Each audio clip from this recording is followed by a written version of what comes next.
What is up, Rapid Potential YouTube? Welcome to the video you guys have all been waiting for, which is putting the RADX7's engine back together.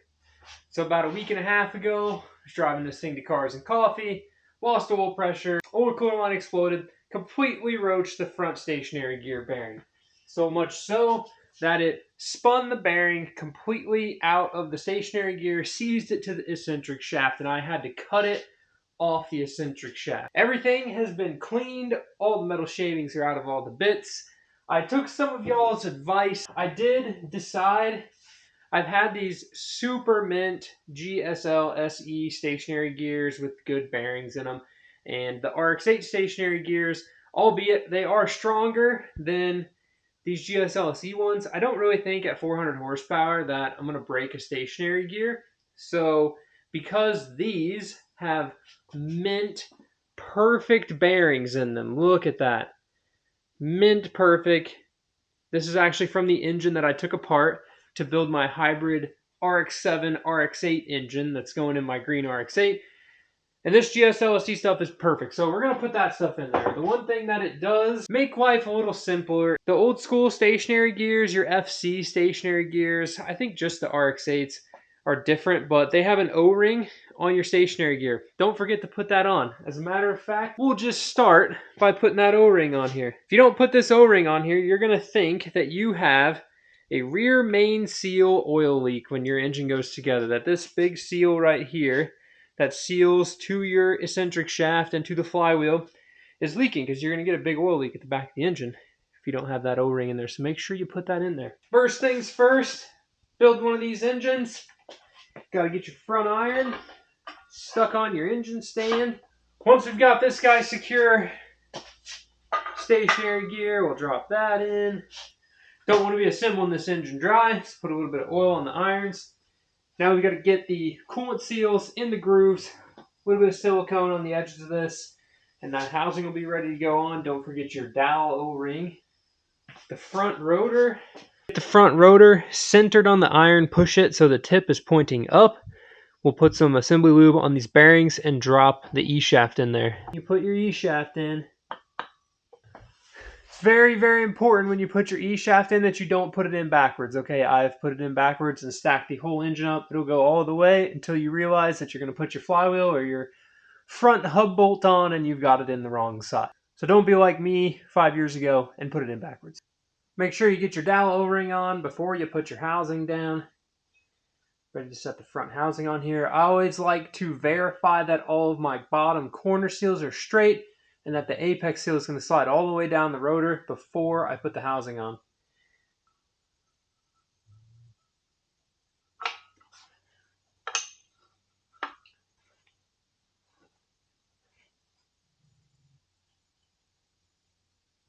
So I'm ready to put the center iron on. This is where it becomes a bit acrobatic to try to do this. You got to use your knee. You got to hold the E-shaft up. You got to finagle the center iron over the lobe of the E-shaft. You also want to make sure that your two-piece apex seals, since mine were used, I did not super glue them back together. So I have two separate pieces, that these little corners of the apex seal don't pop up and fly out when you put the center iron on. So you're going to see me set that center iron on here. Let it rest on the dowels. Make sure that my coolant seals that are up, on the bottom side of it haven't fallen out. We've got our dowel pin O-ring, some RTV on the edges here. The E-shaft is in the correct direction. This is like operation, but way more fun. There we go. Sit for a second. All right, so once we're all good there, coolant seals all look good. You can take this. It's going to line up on the dowels. Down she goes. The front rotor goes in pointing up. The rear rotor goes in pointing down. We're ready to RTV, dowel O-ring, coolant seals, apex seals, housing, rear iron, tension bolts. Basically done already.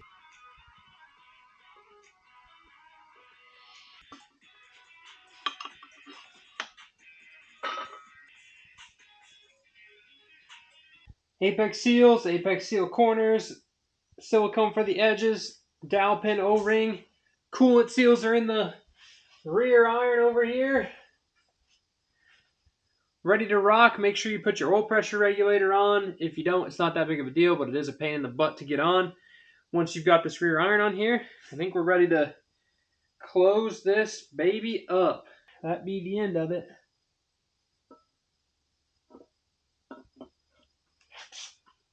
Easy peasy,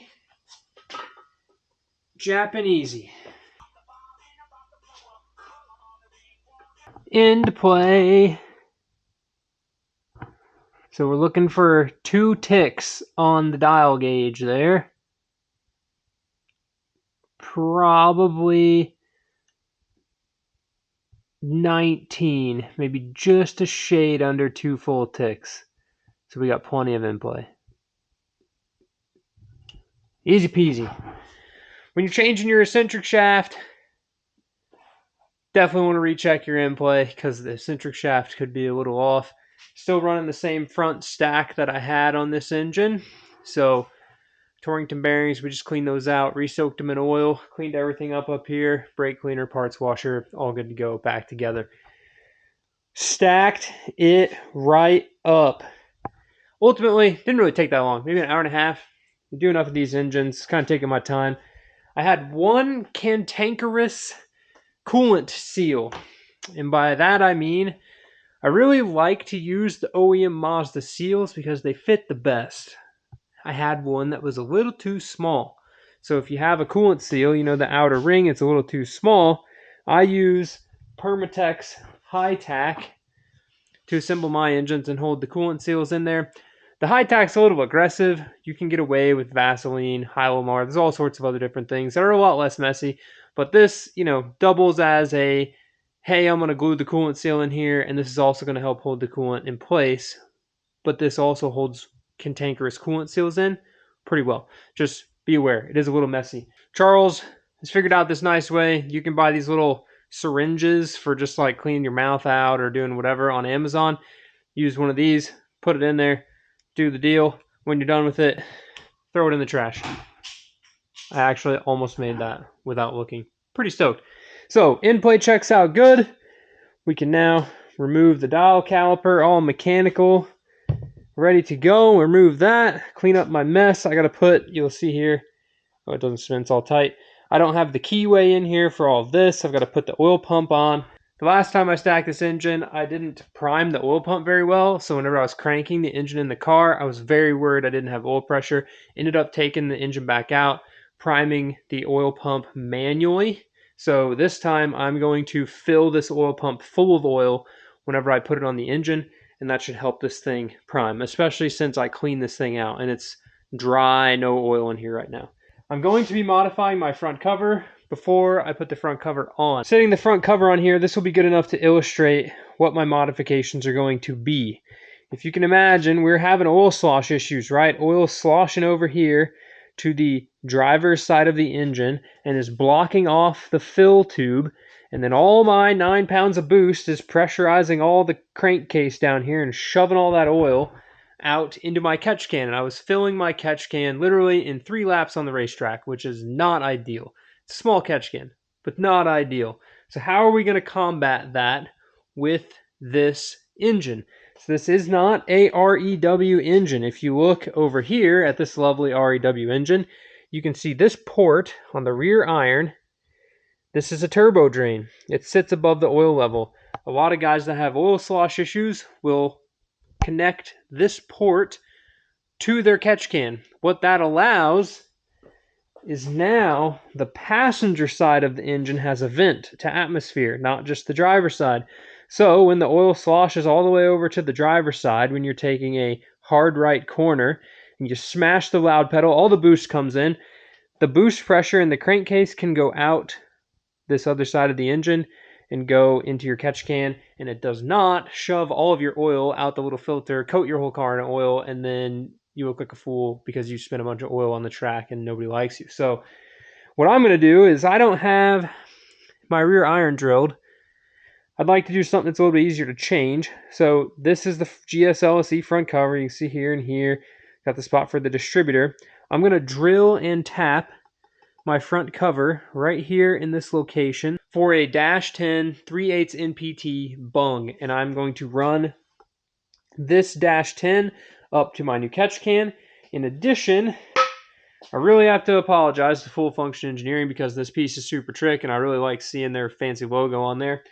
But we'll just have to suffice with looking at the trigger kit on the front. I'm also going to drill and tap the Full Function Engineering plug here for the CAS hole, YouTube, CAS hole, CAS, crank angle sensor. We're going to drill and tap this so that I can put a -10 bung here as well. So what that's going to allow is the ultimate venting of my crankcase, thus not filling my catch can with oil every single time that I smash the loud pedal coming out of a right-hand corner, because I'm definitely going to be smashing the loud pedal as many times as possible exiting the corner. So we got to vent it. I think the front of the engine is probably the better location to do it anyways. You got to think, if you're pressurizing the crankcase, you're under throttle, all the G forces are throwing that oil back in the block. So when you get on throttle, it should load back, pressurize, and then all the gases escape and the oil doesn't. You know, one might think, okay, under hard braking, yeah, we might get some oil up out of here. But then that's where this one vent at the CAS hole will honestly work a lot better. I could probably just get away with venting this at the crank angle sensor, but while I'm here, it's very easy for me to simply drill this hole, and if I don't need it or it's unnecessary, I will cap it off, versus building my whole entire engine and having oil slosh issues again, and then needing to like remove my turbo, take off my intake, do the whole deal, drill this, then vacuum all the metal shavings out of my oil, and we already know about putting the metal shavings in my oil, so we just don't want to deal with it. That's how I'm dealing with it. Hole here, vent to the catch can. I'm going to grab my catch can and show you, and I'll show you this once it's all modified and we got this back together. In plays good. Let's put the rest of the engine together and make it look like we made some serious progress today.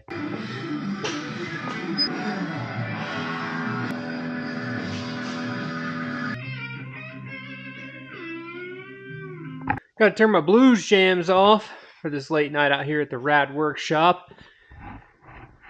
The engine is pretty much ready to go back in. So I've dressed it up a lot since you guys last saw it, but my port here, 3/8 NPT, ready for a -10 fitting to run to that catch can so we don't have oil slosh issues. Fire me up for that.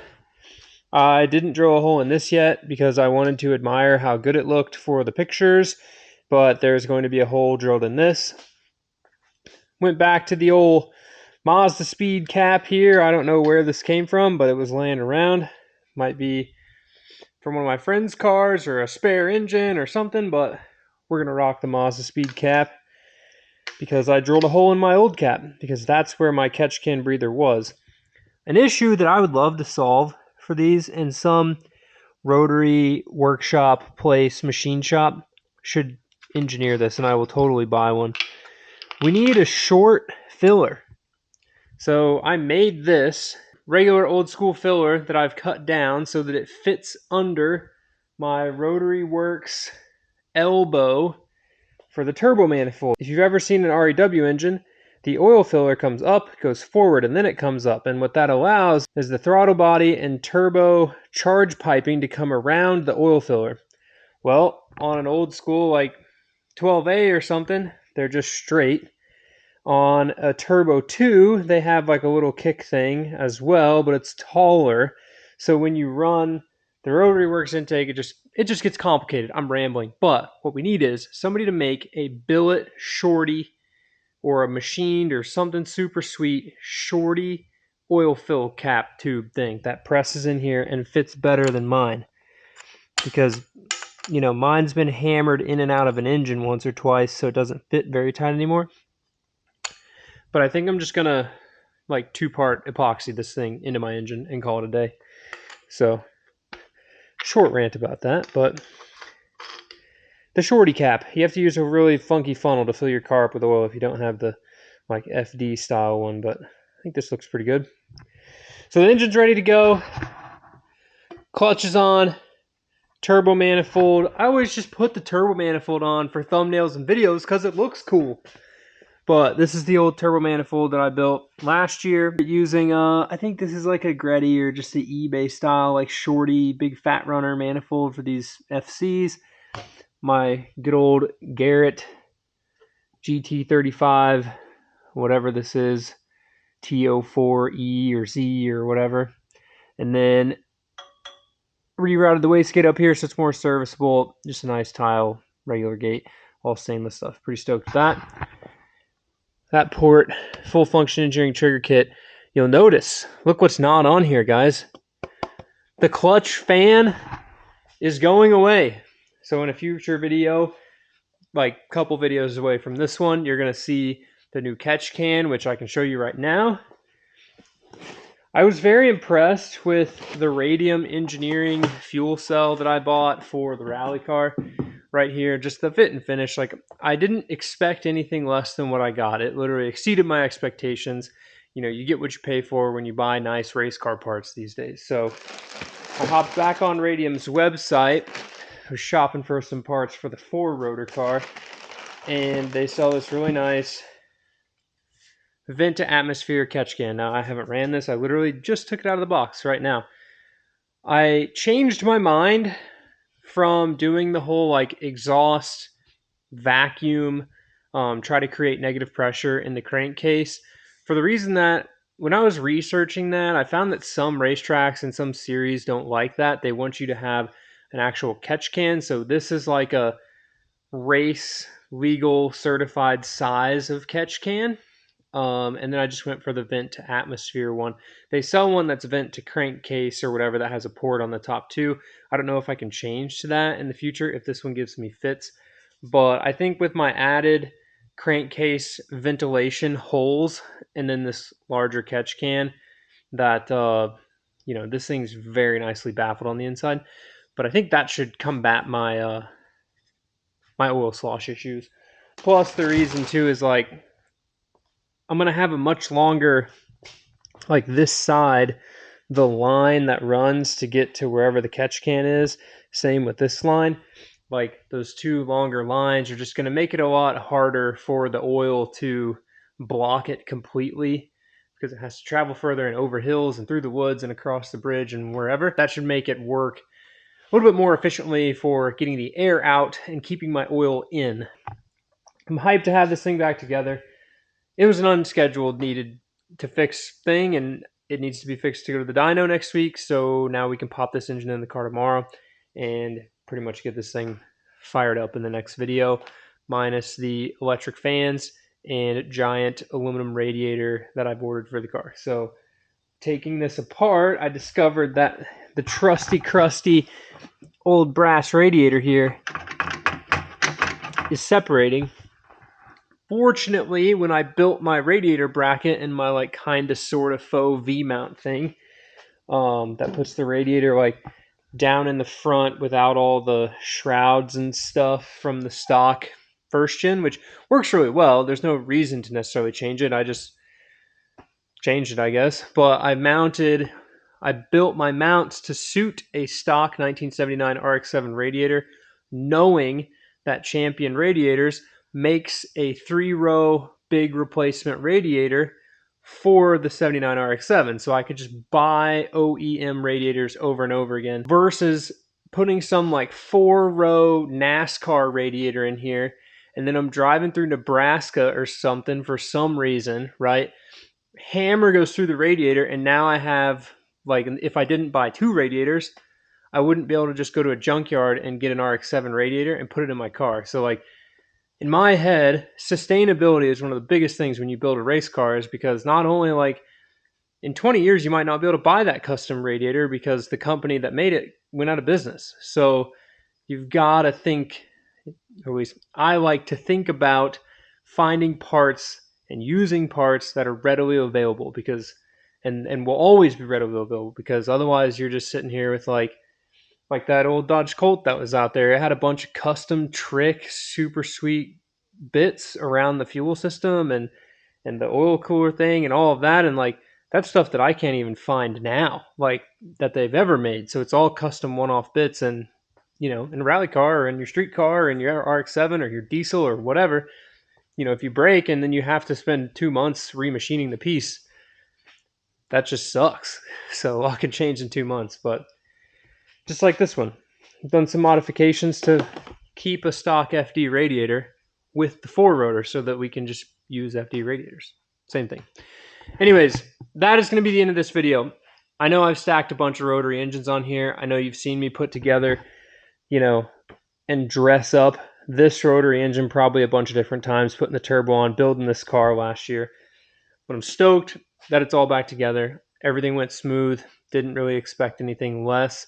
Hopefully you guys learned something from seeing it get stacked. Any questions you have about, building the engines and stuff, I have other videos on the channel that go into way more detail about building the engines, but drop them in the comments below. Anything you guys want to see as far as when I'm putting this back together, specific questions you have about 13B turbo swapping your first gen, doing the RX8 transmission, doing the re-speed rack and pinion conversion stuff in the front, turbo 2 brakes, like 5-lug conversion, all of that. Drop that stuff in the comments below, and I can give you guys another ramble on at the end of the next video. So with that, thank you so much for watching. We'll see you guys in the next one. Keep it rad. Dang. It's so crazy. This turbo isn't even fancy or anything new. It's a pretty old turbo journal bearing Garrett deal. Old school, and it just looks so nice. But it looks like it could be so much bigger. We have all this space in here between the intake manifold and the turbo that the back housing could be way bigger. The cold side could be way bigger. Too bad we're going to put the big fancy turbo on the hybrid RX8 first, and we're just going to keep running old trusty here on this one. Maybe the RX8 gets another turbo upgrade in the future and we can put the hand-me-downs on the RX7. Maybe.